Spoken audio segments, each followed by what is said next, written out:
Feyenoord at the top of the Dutch league, unbeaten, and against Vitesse in 9th place with only 2 wins, and a long cross there, touched over the bar.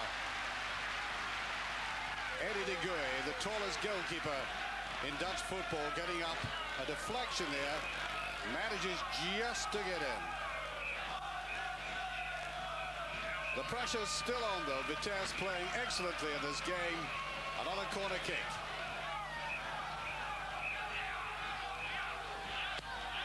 Well into the box, Van Raas there, and the header by Jochimsen.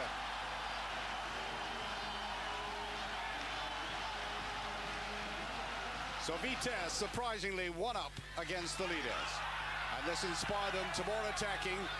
Pressure coming from good runs from midfield. Kotovic the pass, and Jochimsen the man who had scored that header, slipping it in easily. And look at the Feyenoord supporters at the back, dumbstruck almost. Almost like the goalkeeper, Ed de Goey. And full marks to Vitesse for acting up to the name and going at speed against this Feyenoord defense. 2-0 at that stage, Feyenoord trying to fight back.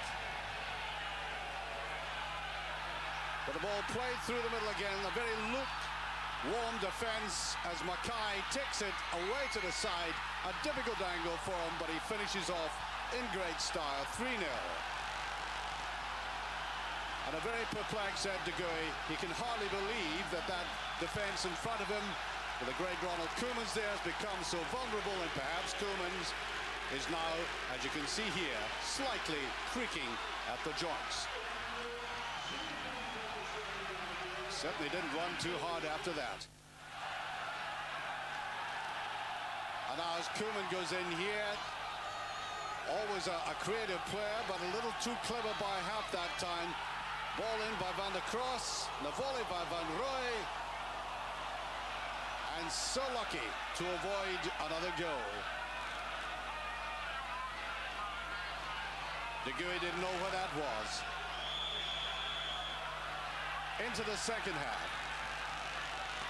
No let up on the Vitesse attacking. Johansson going down there and whipped in by Mackay. His second of the day. And incredibly, they're 4-0 up against the league leaders.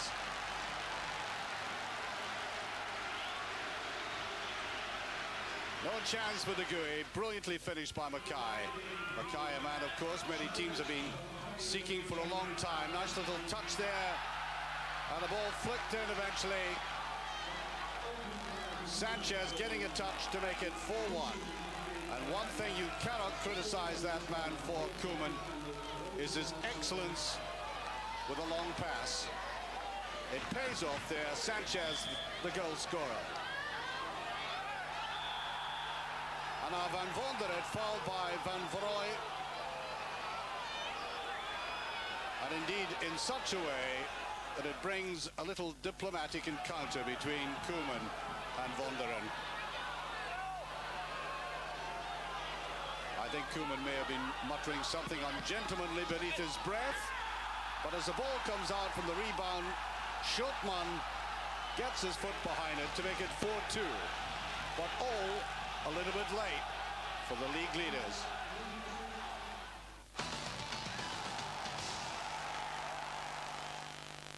I've stopped asking the question whatever's happened to Ajax, because no doubt they'll come back onto the form with so many players still injured and really up against it here as the ball came across from Campos right to the head of Brugink, and in 3 minutes 20 in 3rd place in the league, we're 1 goal up.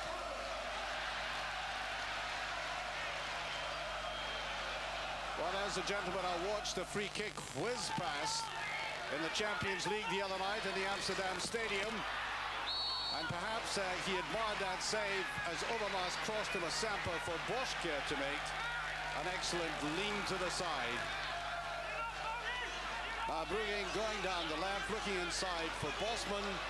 Onto Bosveld, and the shot. Good goalkeeping.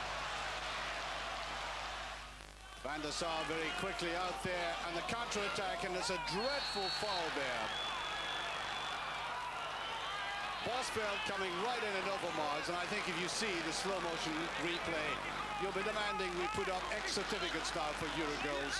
Look at it. Savage, he should have got the red card. But fear not, more is to come from that, gentlemen, later. And the ball right across goal.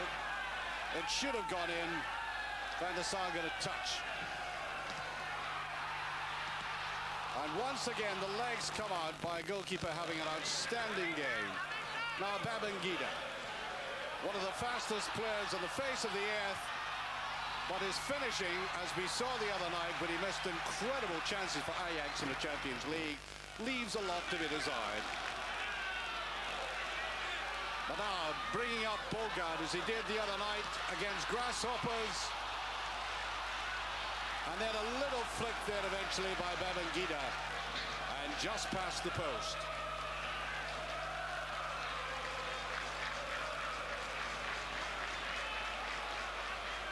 Well, he might have deserved a goal for the impudence.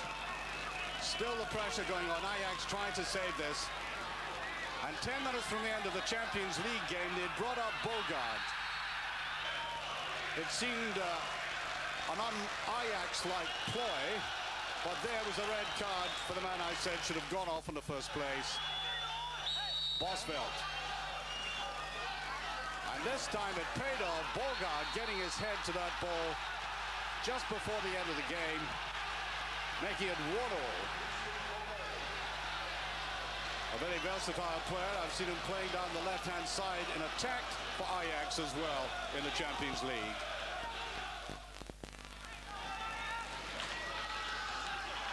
Last effort, Ajax desperate to get a win under the belt. They've only had 2 wins in the season so far. De Boer inside, and Babangida almost taking his nose off in contact with the turf. Contact with the ball just went awry. 1-0 the final score.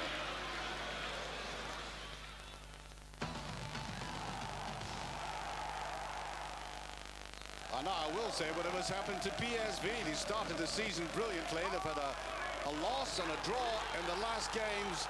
And from the header there by PSV, Young puts it in and Stam finishes it off. 1-0 to PSV.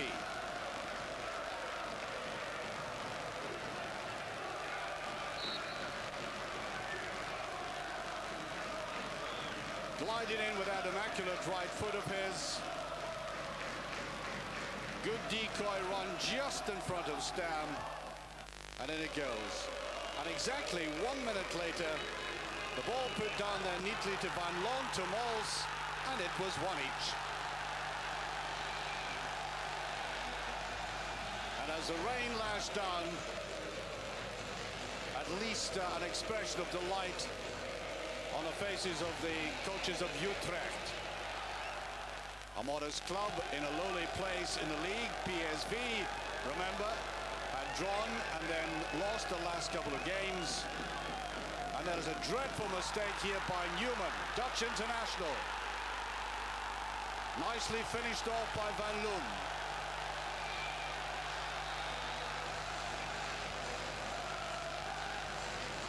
And a small band of supporters can hardly believe that the team had been playing so strongly and went through very confidently in the cup winners the other night. In European football, suddenly 2-1 down.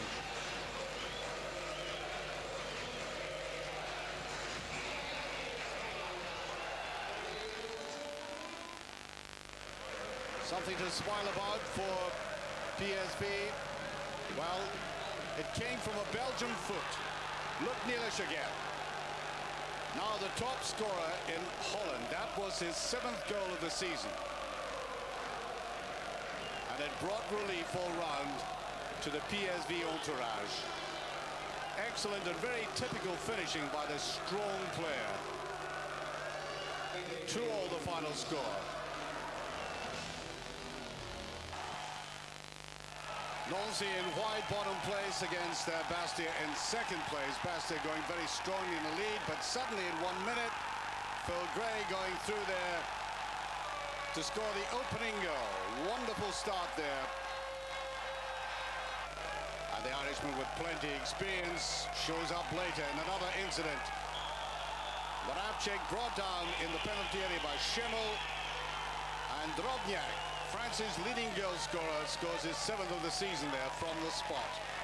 The pressure's still on though, and Suma going into the box here, brought down. Oruma goes down, Suma bringing him down. Nice little juggling with the ball there. And he almost takes his head off as well. It stayed on and up he came. Rabasatrandana scoring the goal from the spot. And there, a foul there by Jimmy Fullerton. A Celtic contretemps, you might say. The Scot fouling the Irishman, and Fullerton had to go off. Appeals for hands, and the referee was right. Leclue's using his hand, and Drobniak misses the penalty with the help of the goalkeeper.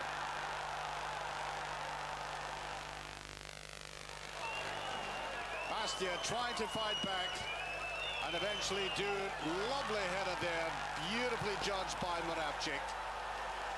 And the Balkan influence in his Bastia team is enormous. 2-2 final score.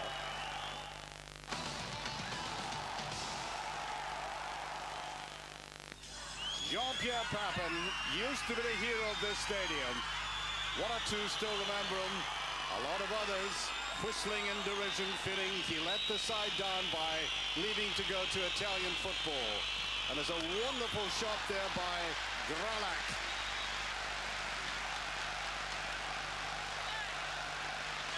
Ball just touched over, and the Marseille goalkeeper quite outstanding at that stage. Some wild tackling in midfield. But Gravelant for Marseille bring out a marvelous save in Baudard.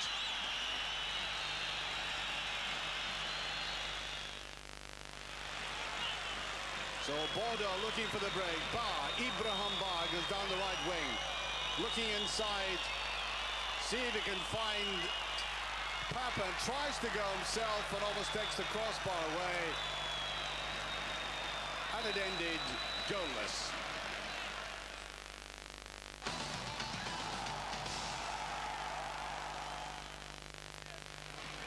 Monaco and Metz, 4th and 5th place respectively. Monaco playing these white and red shirts, vulnerable to the breakaways as they have been in earlier games this season. The ball played out beautifully by Pires to Blanchard, who scored in 23 minutes. Clean, incisive move. 4 passes from one end of the field to the other. And clinically finished.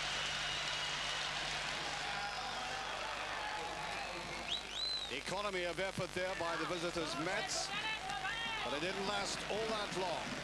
Benabia with a corner kick, and there's Legwinski as that defense found it very difficult to get any clear-cut clearance in. And Legwinski comes in to slip it away for the draw, 1 each.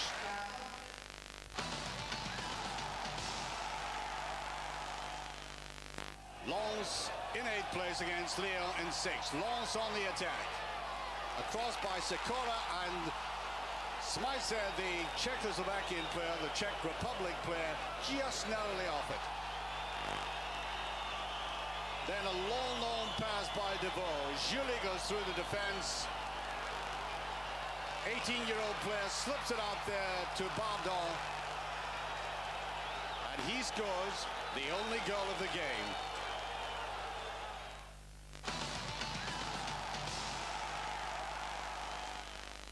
Strasbourg tried to claim their first win of the season at home against Lille. An attack there by Strasbourg. The ball put down by Raschke onto Zitelli, and Strasbourg a 1-up. A goal that came 15 minutes into the second half. And now would they break the duck? It looked like it.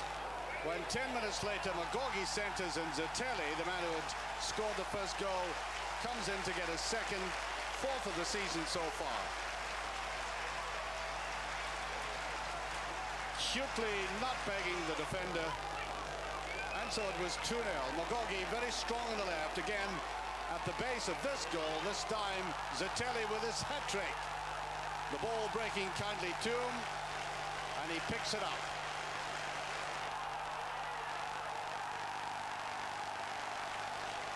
And so Strasbourg confidently winning 3-0.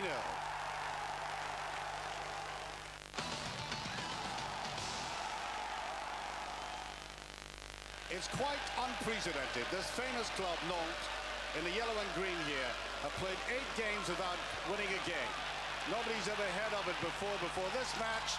And with this start here, with Mazzoni, the Argentinian, picking up after Ferry had shot and Pandarovic had pushed it out, it looked good for them. And then the ball flicked across there by Guivarch to make it 1-0 after Ledize had pushed the ball back. And a beautiful little touch there by Savino. Pandarovic coming out of goal, and again Nantes were in the lead, 2-1.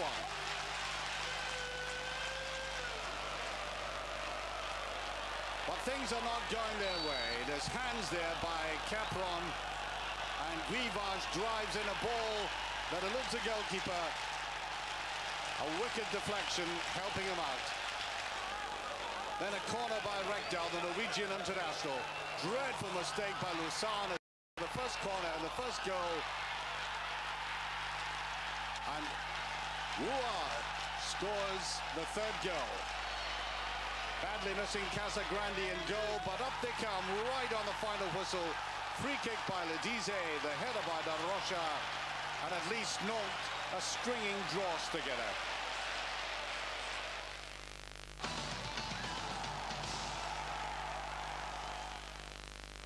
Cannes in 13th position against Le Havre in 14th, and across here by Cannes, it's Bedrosian with it. And on it goes to Dori, sticking out his foot. Only 3 minutes gone, and Cannes were leading by 1-0.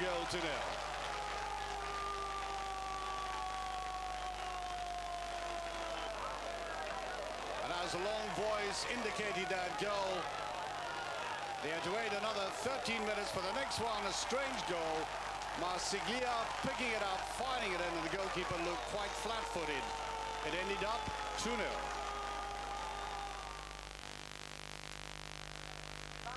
The venue, Bologna. Bosnia against Croatia.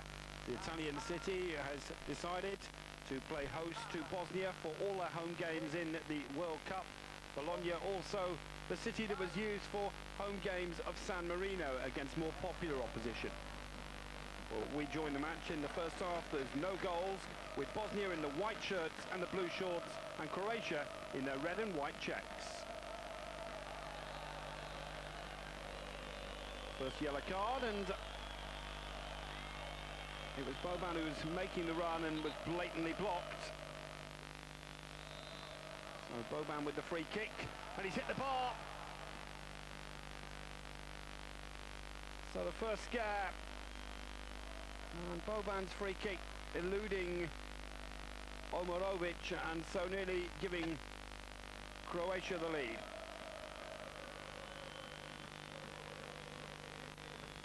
Asanovic, and put out of play by Genka.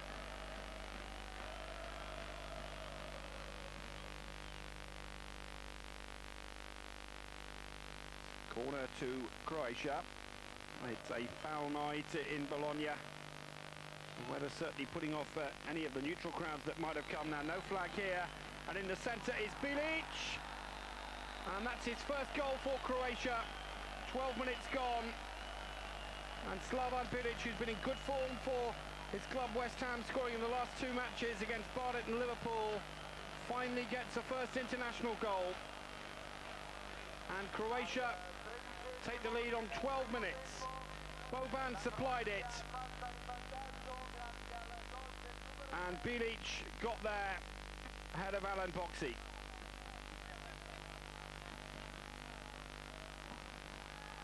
An extra man over, and there's 2 in the centre for Bosnia. They've got a chance here, and Salimagic has equalised. Croatia only in front for 11 minutes,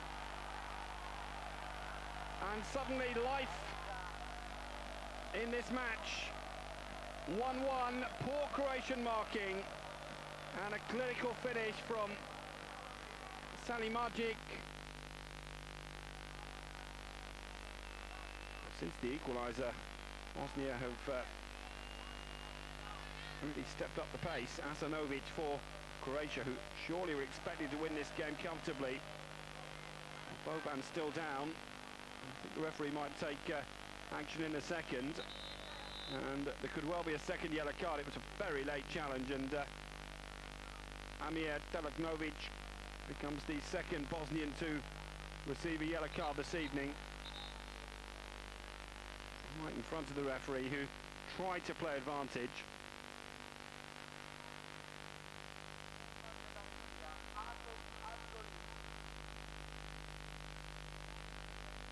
Suka.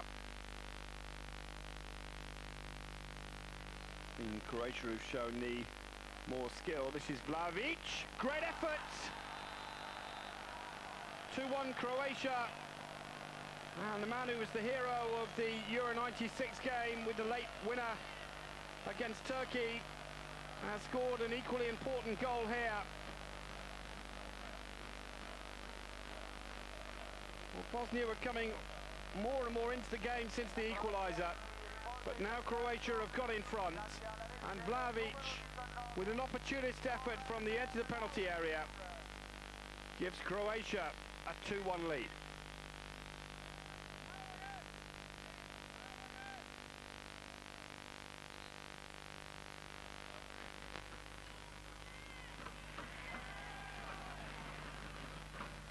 So far in the second half, we've not really seen much of either side in an attacking form. The pitch is cutting up and the conditions are certain to play a major part, but while this score remains with just one goal in it, the yellow card goes to Jani. Third man booked, first Croatian player.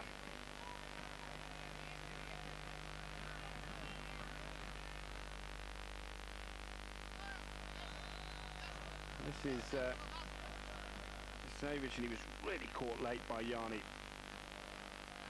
And it looks like Isevic's match might be finished. They're warming up Simic.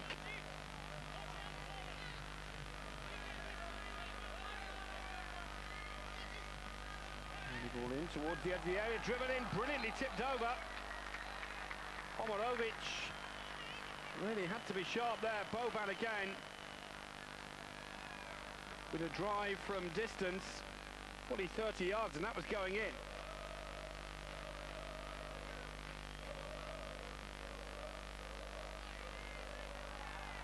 And away goes Boxy. Now, can he keep his nerve? He can. Brilliant finish. The Juventus man, who's been in sparkling form in the UEFA Champions League with the winners against Manchester United and Fenerbahce, has grabbed an international goal here of rich quality. It's 3-1. We played 62 minutes, and that should put the result beyond any doubt. Boxy, very cool, and a clinical finish to match. Well, Croatia now in complete control, and the only question surely now is, will they add to their 3-goal target? This is Suka. Still Suka, couldn't quite get the power in the shot. Well, the Real Madrid striker, who's been in pretty good form in the last couple of weeks, hasn't really found his best form this evening in Bologna. Boban. Vlahovic. Boxic. Time to turn. Still Boxic. A brilliant finish. 6 minutes from time. Alan Boxic grabs his second of the evening, and Croatia have a 4-1 advantage.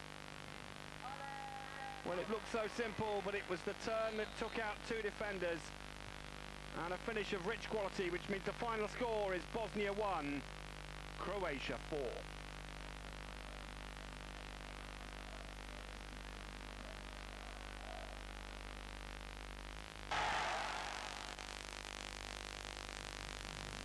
And the Italians going to Moldova, right on form with so much conjecture and dissension about that man there, Arrigo Sacchi.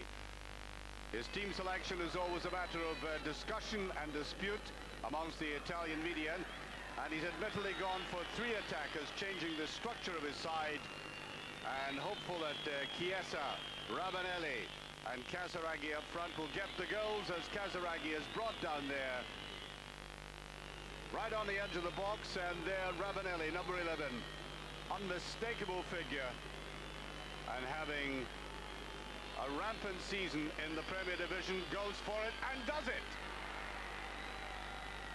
The opening goal by Ravanelli in exactly 8 minutes. Well, we watched them do that so often in football matches at any level, club level, international level. And the man's talents, of course, were rather subdued when he started off with UB, finding it very difficult to get off the bench on occasions. Little run over the ball there by Enrico Chiesa, opening the door for Ravanelli. Moldova beaten 3-0 by England, of course, but always trying. The ball played to Cortiano, and he's done it, an equaliser. Well, I think that might have shocked the home crowd as much as the Italians, but at least they're rejoicing in the sight of their first goal in the World Cup. Taken very well there by Alexander Cortiano. Well, that certainly has inspired Moldova. There's real fire in the play now. Not terribly sophisticated all the same, and a shot there by Gadiamchuk. And a very complacent looking Italian side at the moment might end up with very red faces indeed. They seem to be lacking concentration at the moment, and that very tall goalkeeper had that well in his sights. Bit of pushing in there. Ball played back, Maldini tried to fire that through. De Soto. Italy looking good at this stage, and pushed away by Romanenko. And certainly a much more improved performance by the Italians in the second half. Drifted in there by Ferrara. Besta trying to come forward. All a little bit static at the same, and it's put in though this time. Casaraghi comes up, an awkward bounce, catching out Testimitano and Tolakanakov, the central defenders, and at last Arrigo Sacchi looking perhaps just a little more contented. No cover there, and Casaraghi, as that ball's put through, and he might just have been in an offside position. No reaction from the linesman, and the goal stands in 68 minutes. On comes Rogaccio. Still only that one goal in it, and they are triers if nothing else. Way that far side, Gadiamchuk. And touched to the side by Toldo. 6 feet 5 of them. Creeping down there, maybe just a little bit slow, but eventually he got there. The shot by Gadiamchuk. For a moment it looked as if the man, the Italian coach, was filming the game himself. Well, if that's an optical illusion, he's wanting something real in the box this time. Down it goes, pushed back there and in, but the linesman has his flag up. Ravanelli turned towards the center circle there. And all the explaining in the world is not going to help him out. Well, they could have done with that at this stage. Too close for comfort for the Italians at the moment.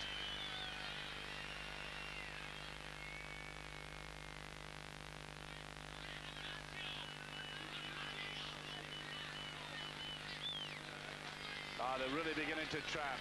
A little bit worried about this situation now. Ravanelli with it. Goalkeeper goes down, and there goes Casaraghi. Well, I don't think it's the most obvious decision for a penalty. I'm quite sure Moldova might think that decision there is a little bit harsh. In it comes, goalkeeper makes that error, and I think Kasaragi made a lot of that. The referee quite adamant about it. And Kasaragi looks on as Ravanelli comes up, hammering it in for his second goal. And Italy much more comfortable now, 3 goals to 1 up. It's taken them a long time to get that vital lead, though, or perhaps just to make the leeway a little more comfortable. 3 minutes of the game remaining as that ball touched the back of the net. Try and make it 2 wins in 5 days. Ravanelli was the hero of Perugia when he was involved in the local side's team that got promoted to the Italian 3rd Division back in '88. And he got a tremendous reception here as he was hoping to lead an Italian side to a comfortable victory against Georgia. That wasn't quite the way it turned out, despite the fact that the Italians had most of the clear-cut opportunities in the first half. Georgia threatened and, in fact, went embarrassingly close to taking the lead through Kachaba, whose shot hit the post after a mistake from Nesta in the defence. Certainly the Italians deserved their advantage, and it was to the delight of the locals that the goal came from Ravanelli. The local-born hero grabbing his 8th goal for Italy and his 3rd international goal of the week. Into the second half, though, and it was Georgia who were to embarrass Italy and went close on several occasions, with Toldo by far the busier of the 2 keepers. Certainly there was unrest amongst the locals who had expected to see a rout for the Italians, but in international football these days that very seldom happens. Into stoppage time, and well into it as well, was when Italy had their best chance to add a second. The shot was parried by Zozzira, but it was Italy who were hanging on in the closing stages, and one further blow for them. Conti likely to be out for 6 months, having picked up an injury in the game. Italy win, but only 1-0. Finland and Switzerland coming to this game pointless. Azerbaijan beating Switzerland by 1-0, and Hungary beating Finland by 1-0. And they're the new Swiss coach, Rolf Fringer.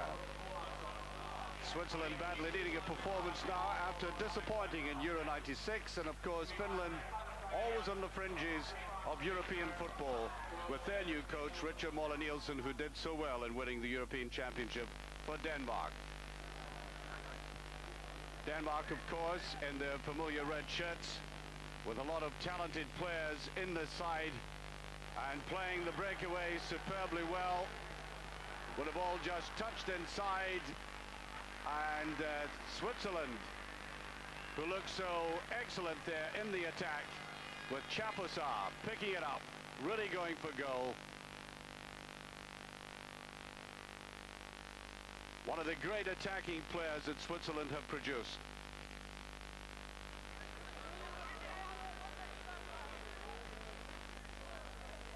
Ball played in there by Valner. Real scrimmage in the penalty that looked like a deflection, but I think Lombardo is going to claim the credit. Massimo Lombardo, 14 minutes gone. And these breakaways, which I think have really disconcerted this defense, really getting through to the Finns eventually. A decided deflection, but the credit goes to Lombardo. Cleared by Niemi.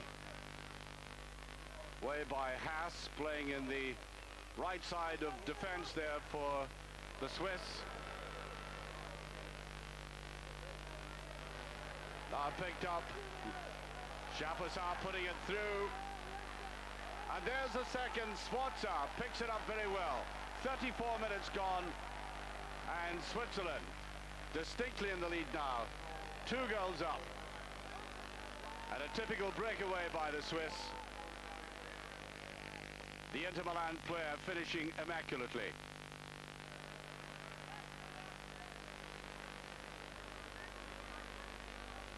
Well, the Finns have been very disappointing. The crowd wanted more than this. Playing at home. Break followed by Sivalia. And the referee points immediately to the spot. And there's a yellow card as well.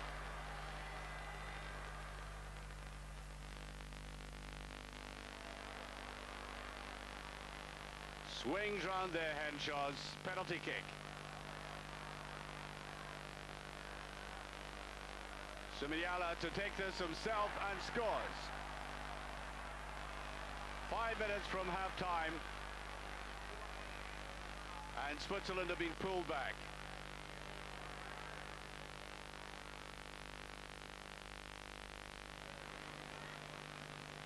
Part of the Swiss contingent coming here. They really qualified for the first of the teams for Euro 96, but eventually disappointed. Picked up by Lombardo, played left. Chapasak goes into the box as well. Yakin, and in it goes. Yakin gets there first. Well, it looked very simple there. The Finnish defense, and no wonder Niemi is expressing an opinion with that shake of his head there. No cover whatsoever. The goalkeeper has cause to protest.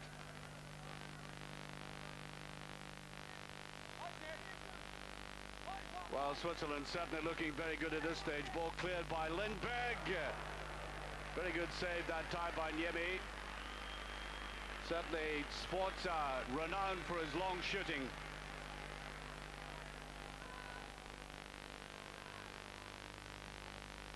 Very long, high one, bothering this defense again.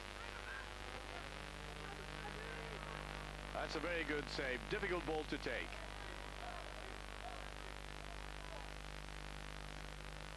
Ball pushed forward there to Kunz.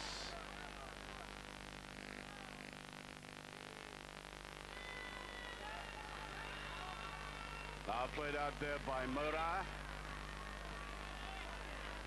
Butamke.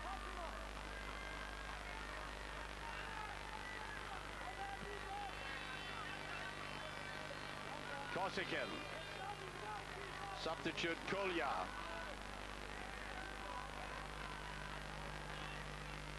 Well, they're certainly playing the ball about comfortably, but not making any great progress, Finland. Looking inside for some support. That's an excellent strike by Kolka. That's the substitute I mentioned a few seconds ago. Jonas Kolka pulling it back to 3-2 now. 74 minutes gone.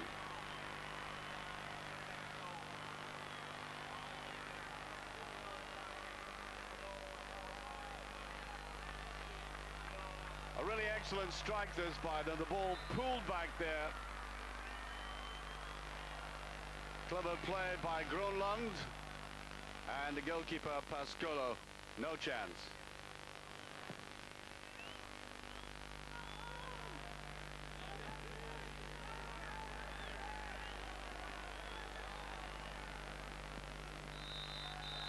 And there it goes, the final whistle. The Swiss have just held out.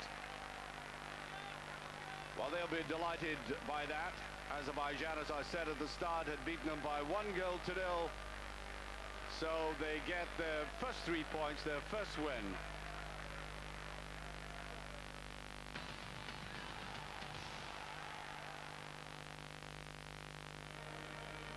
The Ullevi Stadium in Oslo, Norway against Hungary. And a decent crowd seeing if Norway can continue their winning ways. Remember, they were pace setters during their group in Euro 96 and missed out on qualification by slipping up at the end. Norway in the red shirts and dark shorts, attacking the goal away to our left, include 8 of their starting 11 from the English Premier League. Strandy there, one of the exceptions, playing with Lillström. Number 7, Erik Mikland with Linz, and Jetio Rekdal, number 10 with Rennes, the other two. This is Dombey. Great run, and the finish just didn't match the incisive run. Well, for Hungary, this is a massive match. Hungarian football really suffering at the moment, and two of their teams in Europe have been eliminated by a French third division club in the Cup Winners' Cup in Nîmes and Barry Town of Wales. And there is Ole Gunnar Solskjaer, who's made a spectacular start to his career with Manchester United and scored 4 times in 6 previous appearances for Norway. Hungary, though, feel that their counter-attacking game might well be suited to this Norwegian side that in Italy in 1990 it hit the post. Well, good first control, and really with the goal gaping it was desperately unfortunate for Norway that one didn't go in to give them the lead. Strandy with the shot.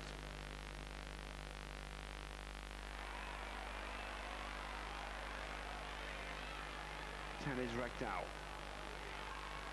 Only half cleared by Banfi. This is Lars Bohinen. Mikland. And Sefar not really going to be too highly tested even from that sort of range.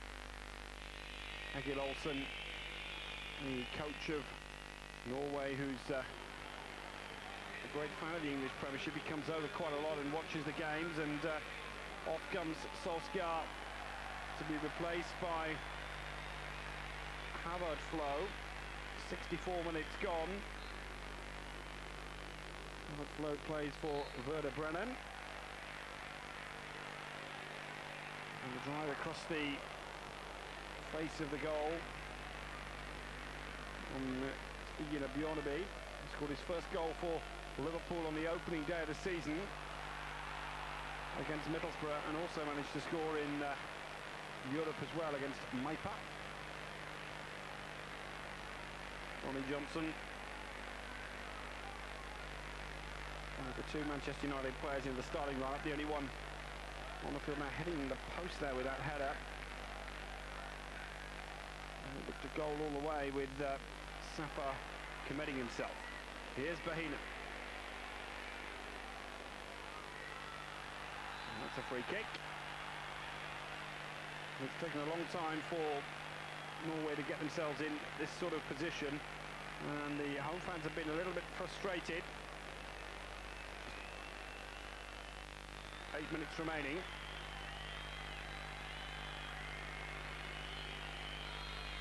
Seven in the wall. And driven in by Jetio Rekdal. Well, so often in the past, Norway have had to wait till the last 10 minutes before they've been able to break sides down. And once again, it's the same type of scenario. Rekdal, it may have taken a deflection. It hit the post. Hungary now trying to press for an equaliser. And Frode Grodas, of course,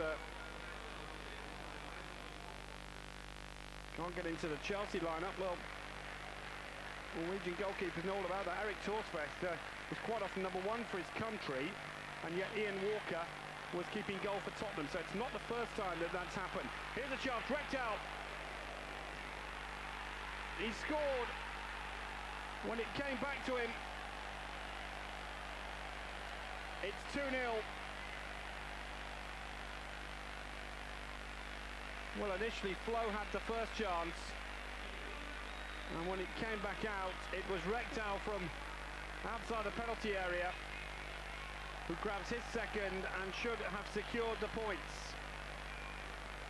Well, Norway have left it late in this game against Hungary, but now they've got the decisive 2 goals. Both to Jetio Rekdal. Into the final minute we go then. Norway searching forward again. Oh, penalty. Safar catching the substitute, Egil Onsendad. Now, Lars Bohinen would normally take the penalties, but I just wonder with Rekdal. Yes, Rekdal is going to take it for the hat-trick in stoppage time.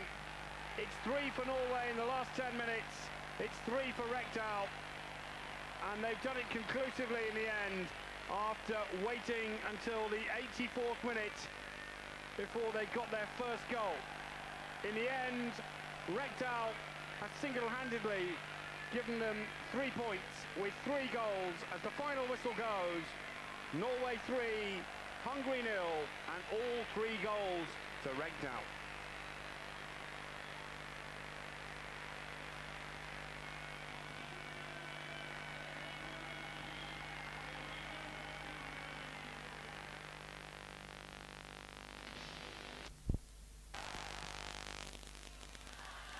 Latvia beaten by Sweden 2-1, and Scotland having gone to Vienna and a no-scoring draw there with Austria.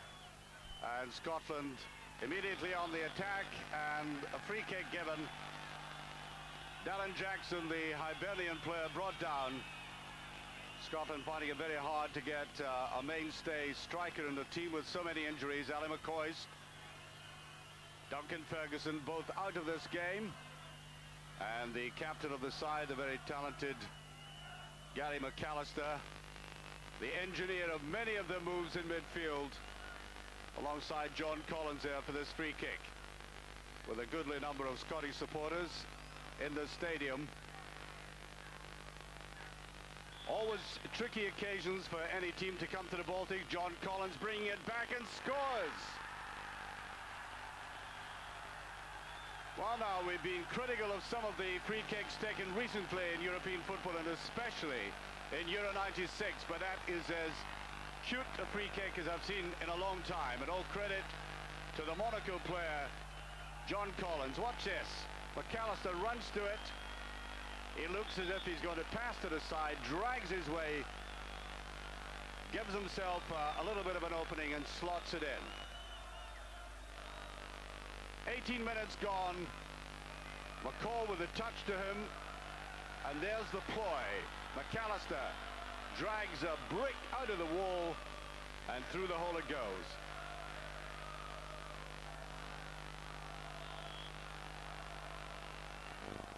Corner there, played in by Stepanov, and Andy Gorham in the second half looking in superb form again. One of the great instinctive goalkeepers. The ball played right off the line as Collins, no less, came back to defend. He has always been noted for his defensive qualities as well. Now Blediris. Scotland getting players behind the ball now, and a testing time, and suddenly it all ends with that very slack shot there by Ivanov. That's the push out by Andy Gorham.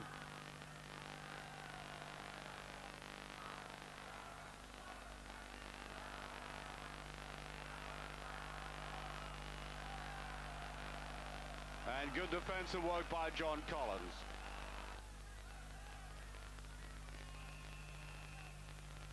Best moment and passage of the game for this side. Latvia showing they can play some football at times. That ball sent forward, and a little bit too much for Billy Dodds. Dodds on as a substitute, the Aberdeen player, in the second half. Played here by Astafiev. As Darren Jackson taking that beautifully, and scores again. Neatly taken goal there by Darren Jackson. Well, you know, that was a difficult ball to get in the first place. It's not the most regular of surfaces here. But perseverance pays off. He touches it away. Now this is where it really mattered. That's good skill. Still a lot to do and executed perfectly. 2-0 and 77 minutes on the clock.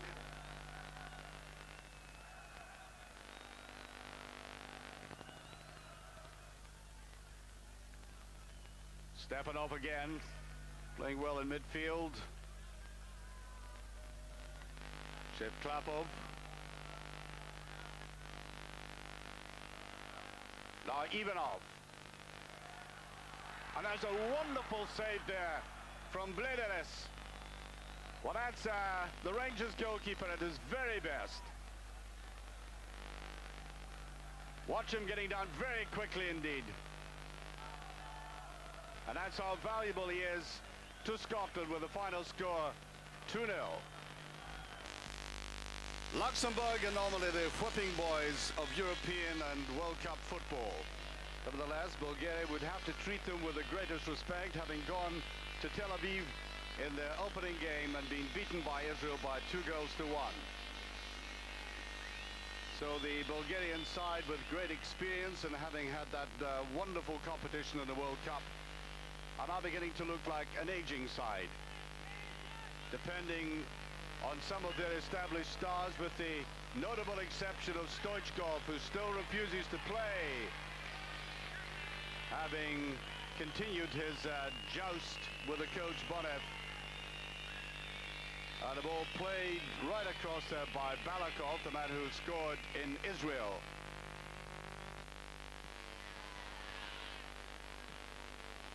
Put forward by Balakov. Up to the head of Kostadinov, and he's brought down, I think.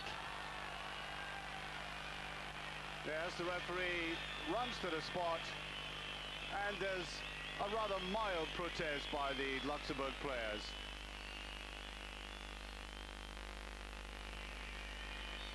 So Balakov, as he did in Tel Aviv, from the spot, makes it 1-0. 14 minutes gone.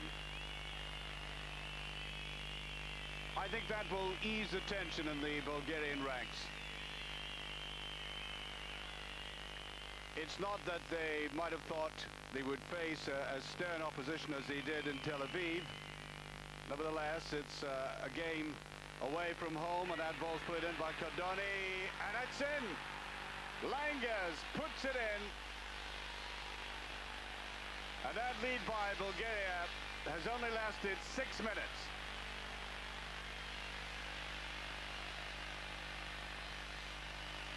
Well, you can imagine the celebrations on the terracings. They hardly ever do this.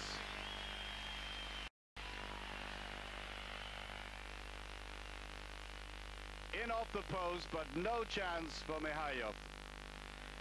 Now De Ville. Luxembourg very strongly influenced by French and Belgian football. And there's Mahai. I think he was well behind that all the same. Driven in by Weiss. And the goalkeeper might have been slightly unsighted to start off with.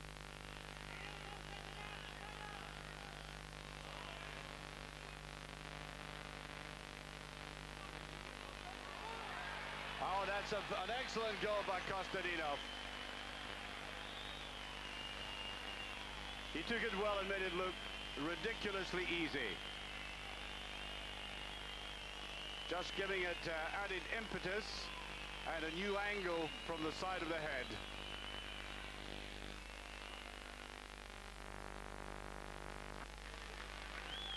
Well, the Bulgarians in the second half just being a little bit casual from time to time like this. That's a free kick. And Vitulov, yes, there's the red card. He was the last line defender.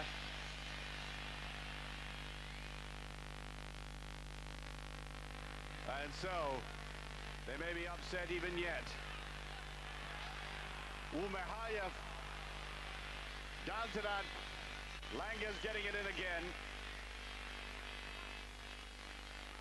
A dipping, skidding shot there.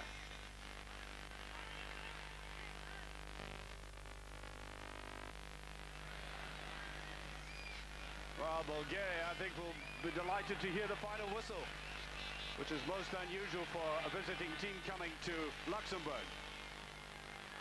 Into the ball, it's a wonderful chance for Haye. Again, Guy Heller's excellent chance for him there, and Luxembourg have been playing some very neat football.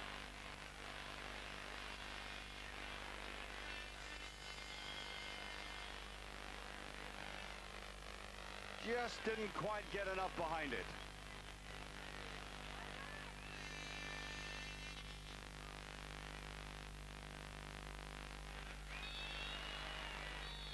Kostadinov was almost running through the middle there to get Lechkov's pass. I think that's what they were intending, but the final whistle beat them to it. As I said, they'd be delighted to hear that now. Down to 10 men. Only one goal in it, but at least they've chalked up their first win after that defeat in Tel Aviv. Bulgaria winning by 2-1.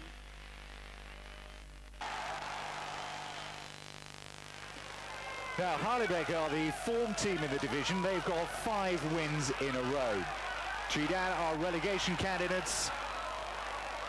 Gutsko gave them a very unlikely early lead.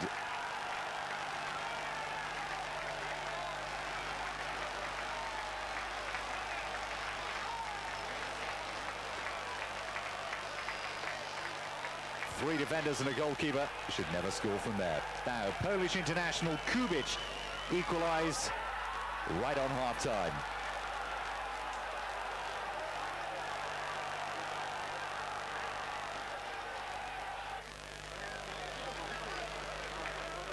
From the corner then by Kubic.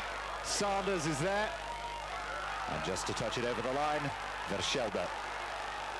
That's his 7th goal of the season.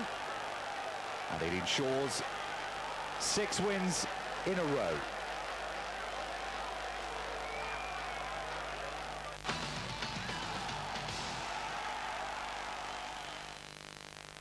Now, Genk and Ghent, well, they sit astride each other mid-table, suffering from the mid-table disease of inconsistency. The away team, though, is first to show. Nivaldo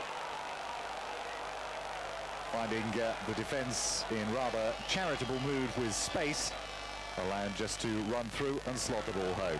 From the corner shortly after, it was Struper after the error from Dima.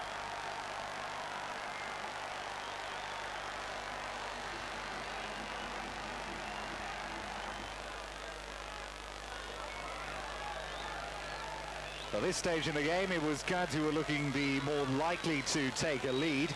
A 5-man move, and it was Verhoeven who finished it with the header wide.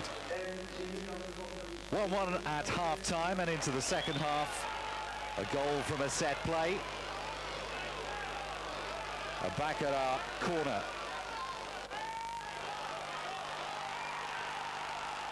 And De Meer once more with plenty of time and space to turn and direct his header past the keeper. Now that stirred Genk into life. They scored 3 in very quick succession. Delbrug's cross, and it was 2-2, the goal from Gül.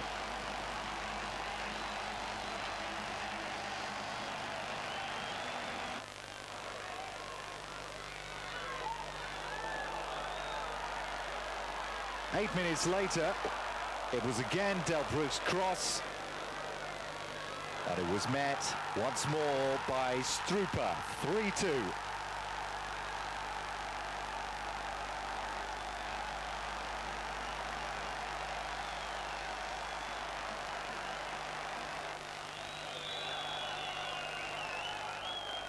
Well, they weren't quite finished. There was a couple of minutes left to just ram home the advantage. Oyen looking as though he's gone far too wide, but Struper's there to make it 4.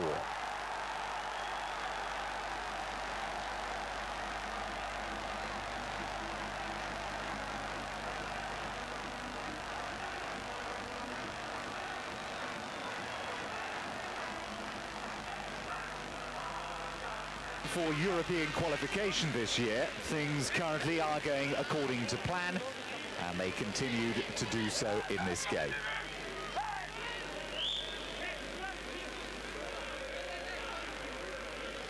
"35 yards out, the keeper did well to stop it. De Souza, though, with the faintest of nods before the keeper could arise. 1-0.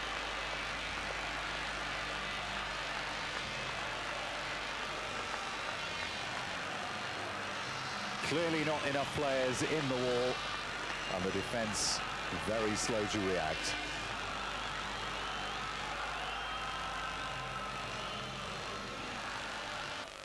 "1-0 at half-time. The corner then coming up here from Buri, and that was Van Meer for the second.